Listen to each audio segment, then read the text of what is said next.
दोस्तों नमस्कार।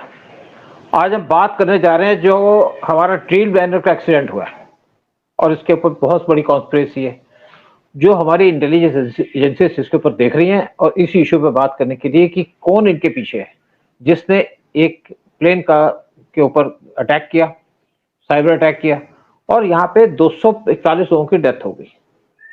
और इसी इशू पे बात करने हमारे साथ बैठे हैं उदय शंकर पानी जी, बॉलीवुड के डायरेक्टर, फिल्म मेकर।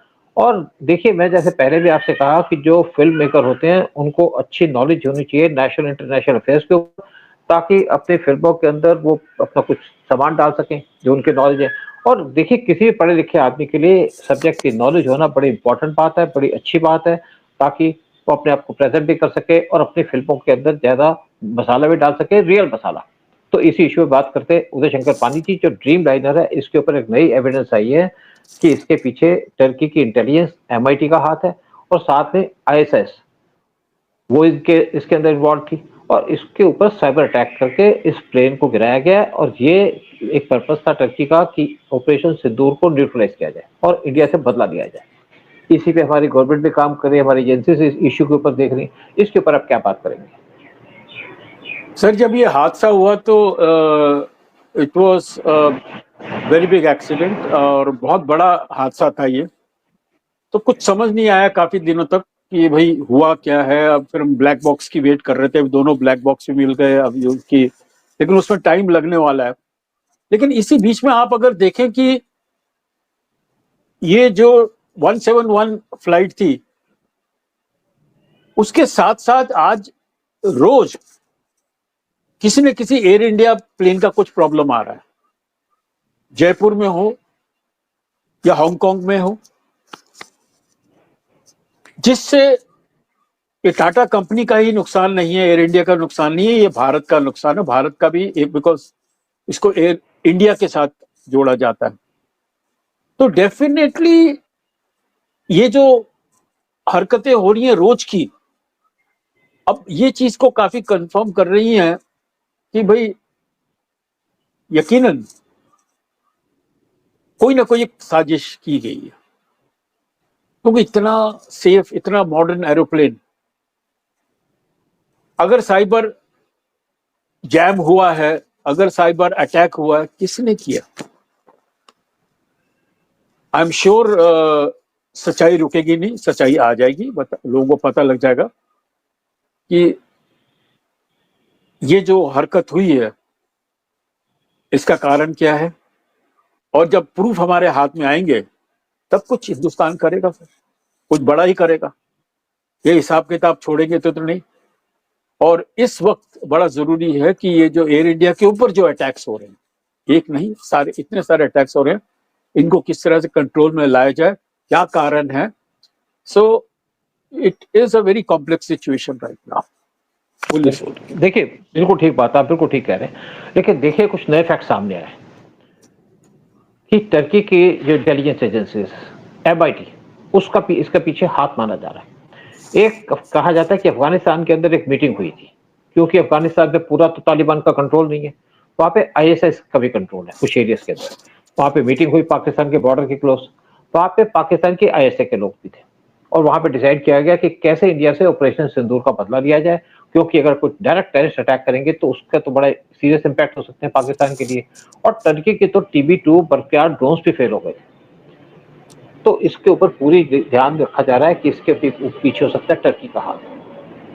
टर्की एक इस्लामिस्ट कंट्री है, टर्की एक हार्डकोर इस्लामिस्ट कंट्री है। जो इनके इस टाइम पे प्रेसिडेंट है एर्डोगन, वो टोटली हार्डकोर टेररिस्ट हैं, टेररिस्ट को सपोर्ट करते हैं और इस्लामिस्ट हैं।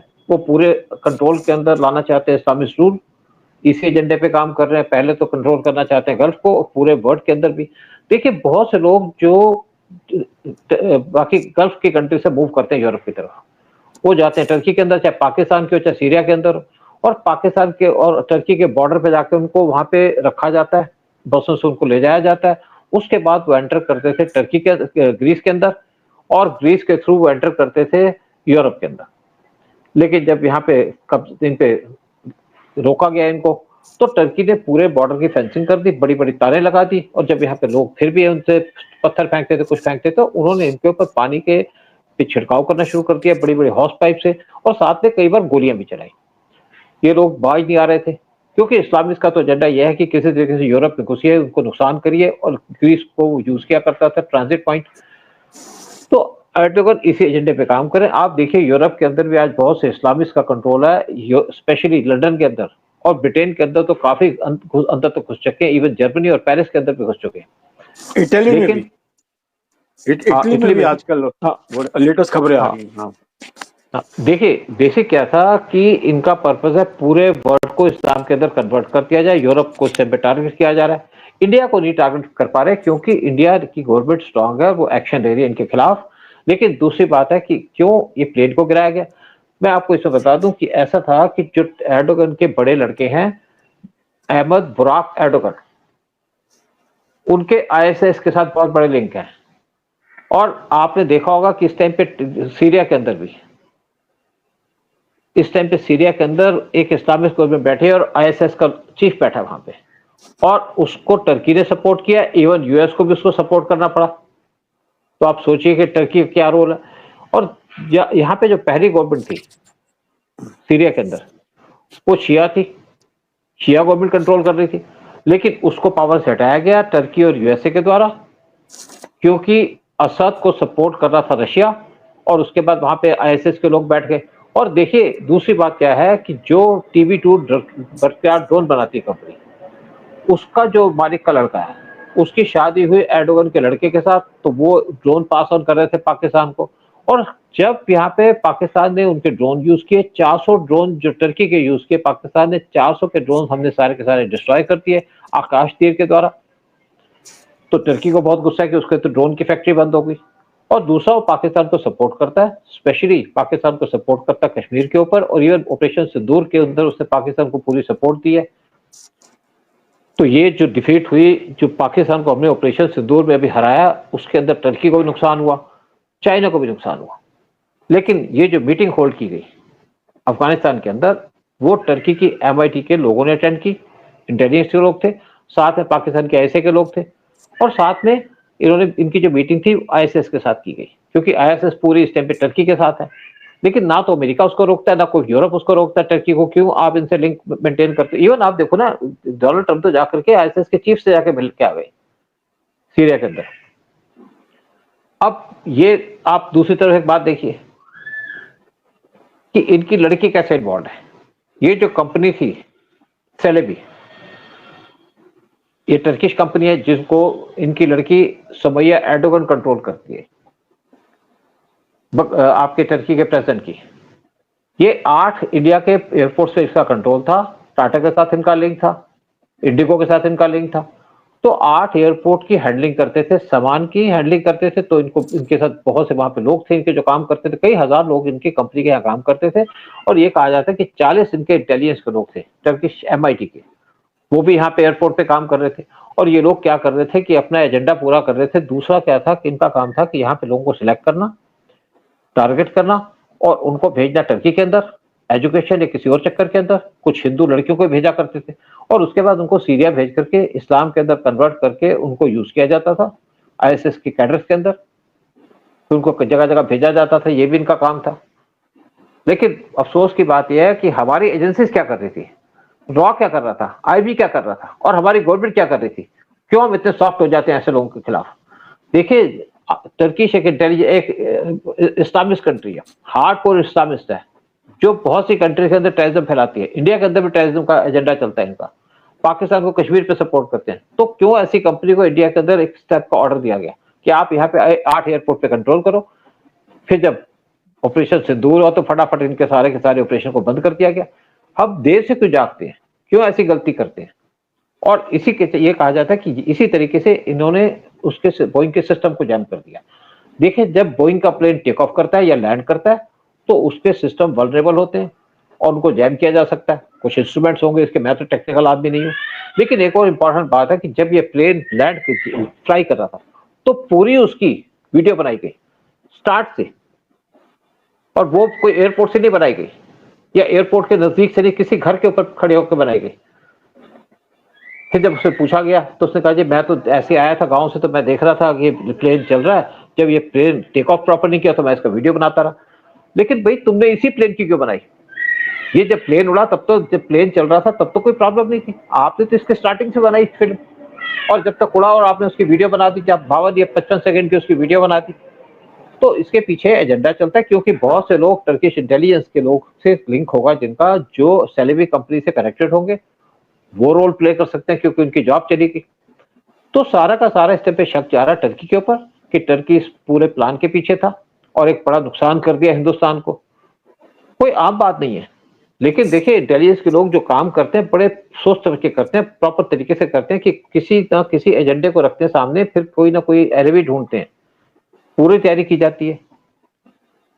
आप ठीक है, आप इस टाइम पे ढूंढ लोगे, लेकिन क्यों सेलेबी जैसी कंपनी को इंडिया के अंदर जगह दी कि वो आपकी हैंडलिंग कर सकते हैं? क्यों नहीं उन्होंने टाटा से कहा कि आप इससे कनेक्शन तोड़ दो? क्यों नहीं उन्होंने इंडिगो से कहा कि आप इस कंपनी से क्यों लिंक करते हो? क्यों हम टर्की से बिजनेस करते हैं? आप देखिए ना, हमने पाकिस्तान के साथ ट्रेन भेजनी शुरू कर दी, समझौता एक्सप्रेस। क्या हुआ? वहां से पाकिस्तान के ऐसे के लोग आते थे, फिर उसमें इन्होंने वहां पे बम ब्लास्ट कर दिया। तो पाकिस्तान तो कोई बाज नहीं आएगा, इस्लामिस्ट कोई बाज नहीं आएंगे, इसी तरीके से टर्की के अंदर बाज नहीं आएंगे, टर्की जो काम कर रहा है। तो इसके ऊपर अभी इन्वेस्टिगेशन चलेगी, फिर भी पता चलेगा, क्या पता चलता है, क्या ब्लैक बॉक्स के अंदर चीजें निकल पाएंगी। इनिशियली सारा ब्लेम दिया गया पायलट के ऊपर, फिर कहते हैं को पायलट का काम था। देखिए जब उसके सिस्टम जैम हो गए तो को पायलट क्या करेगा? जो जितने भी लोग जो एक्सपर्ट्स इसके ऊपर कह रहे थे, पहले ब्लेम कर रहे थे को पायलट को, लेकिन बाद में स्टेटमेंट चेंज कर दी। वो कहते हैं नहीं, ऐसी बात नहीं हो सकती। 50 सेकंड तक या 45 सेकंड तक पायलट को पायलट सारी चीजें ट्राई करते रहे, लेकिन प्लेन पिकअप नहीं किया। प्लेन ने सिर्फ टेक ऑफ किया, उसके बाद पिकअप नहीं किया, अपनी हाइट नहीं पिकअप कर पाया और नीचे झुकने लग गया। तो इनके पास कोई चारा नहीं था। और पायलट ब्लेम करना बड़ा आसान है। एक पायलट की 8000 घंटे की का एक्सपीरियंस था, दूसरे को पायलट का 1100 घंटे का एक्सपीरियंस था। कोई ये स्कूटर तो चला नहीं रहे, गाड़ी तो चला नहीं रहे, क्या आपका गियर फंस गया? प्लेन में ऐसा नहीं होता, पूरे सिस्टम को चेक करके उड़ाया जाता। कोई ऐसा तो नहीं है ना अनाड़ी को वहां पे बिठा दिया क्या, जैसे आप फिल्मों पे देखते हैं। तो ये जो प्लेन का एक हादसा हुआ है, ये पूरा का पूरा नेचुरली बात है, इस पे किसी न किसी ने बहुत बुरा घातक हमला किया है इंडिया के ऊपर। और घातक हमला उसने किया है या उसने करवाया या उसके सपोर्टर ने करवाया, क्योंकि ऑपरेशन सिंदूर के बाद इंडिया की इज्जत बहुत ज्यादा बढ़ गई। और इंडिया से पहले जो बरक्यार ड्रोन को मांग रहे थे 34 कंट्री के लोग, उन्होंने अपनी डील कैंसिल कर दी और अब इंडिया से कह रहे हैं कि अपने आकाश तीर जो स्टेट जो आपका जो सिस्टम है उसको हमें भेज दो। तो झटका तो लगा टर्की को, क्योंकि टर्की इस टाइम पे बनना चाह रहा था वर्ल्ड का ड्रोन मास्टर या ड्रोन का किंग। उसका सपना खत्म हो गया, उसके ड्रोन खत्म हो गए। और दूसरी तरफ चाइना को भी नुकसान हुआ, चाइना का जो सिस्टम था, डिफेंस सिस्टम था, वो फेल हो गए। तो पाकिस्तान से ज्यादा जो नुकसान हुआ वो हुआ चाइना, और उससे ज्यादा नुकसान हुआ टर्की को। और टर्की एक इस्लामिस्ट कंट्री है जो किसी भी कंट्री के अंदर कुछ कर सकती है। फिर जिसके लिंक है आईएसआईएस के साथ, क्यों ऐसी कंट्री के लोगों को आपने अपनी कंट्री के अंदर बुलाया कि आप बिजनेस करो हमारे साथ? क्यों उनकी कंपनी को यहाँ पे जगह दी? एक बहुत बड़ी गलती की है किसी न किसी ने, या किसी भी ऑर्गेनाइजेशन ने, इतना बड़ा एक गलत डिसीजन लेकर के, जिसको भुगत रहे हैं, भुगतेंगे भी। लेकिन आपने 15 मई को तो इसका एजेंडा खत्म कर दिया, आप इसने सारे के सारे लिंक खत्म कर दिए, लेकिन नुकसान तो हो गया। टर्की का किया हो, पाकिस्तान के ऐसे नहीं किया। और दूसरी बात एक और कहूंगा कि जब टर्की इंटेलिजेंस और ऐसे के लोग मिल रहे हैं, क्या अमेरिका को नहीं पता होगा? चाइना को भी पता होगा, चाइना को भी पता होगा। And I am quite sure कि अगर ऐसी कुछ हरकत हुई है, अगर कुछ ये बदमाशी हुई है, कोई एक चाल चली गई है, तो definitely Chinese technology must be a part of it, because they are very advanced.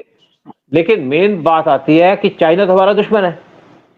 China को तो हम नहीं कह सकते। चाइना देखिए, चाइना के अपने एजेंडा है, चाइना अलग तरीके से हेल्प करता है, पाकिस्तान की अलग तरीके से हमारे नॉर्थ ईस्ट के मिलिटेंट्स को हेल्प करता है, वो अलग इशू है। लेकिन सीआईए जो अपने आप को कहता है मैं इंडिया का दोस्त हूं, उसने ऐसा क्यों होने दिया? ड्रीम लाइनर इस टाइम पे यूएस का प्लेन है और उनको पता होगा इसकी वीकनेस क्या है या स्ट्रांग पॉइंट क्या है इसके। लेकिन हादसा हो गया और यही सोचते हैं कि हमारी गवर्नमेंट इस पे इन्वेस्टिगेशन करेगी प्रॉपर तरीके से और इंश्योर करेगी कि ऐसी गलती दोबारा ना हो।